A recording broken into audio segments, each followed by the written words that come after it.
Sasa saa hii tunahangaika, angalia vumbi man, angalia hadi kiatu, angalia kusema tu kweli, angalia simu yenye tuko ndani, tuko na prezo, tuko na women rep, tuko na governor. Imagine Kenya inanishangaza kwanza mimi kama mkaji wa huku ni MP wetu, imagine.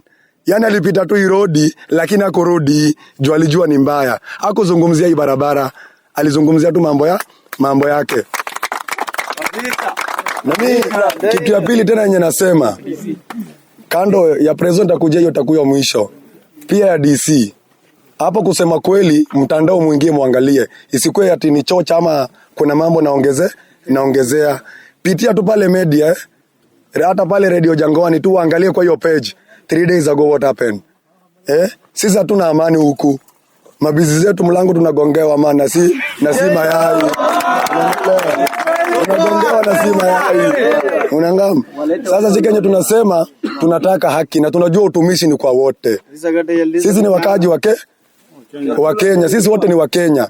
Hii barabara tukitengenezewa mpaka Arbjan.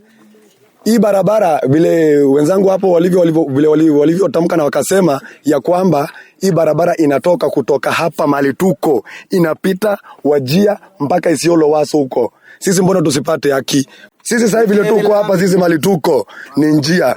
Hii njia ndio itabonga kama ni 2 term ama ni 1 term. Sasa hatuna maneno.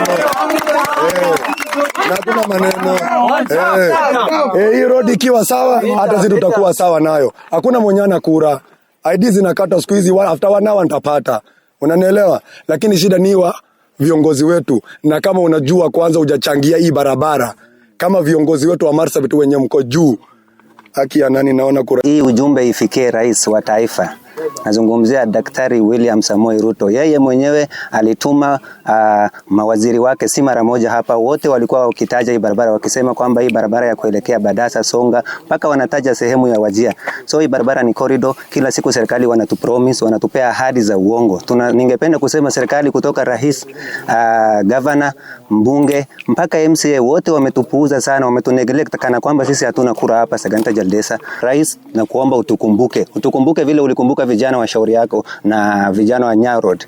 So tunalilia kwamba kwa serikali kuu na hata serikali ya county, barabara hii iko chini ya serikali kuu, iko chini ya KENHA. Option yetu ni moja na condition yetu ni moja. Hii njia hatutafungua paka tuone tarakta hapa ndani. So we are closed for our long time until further notice.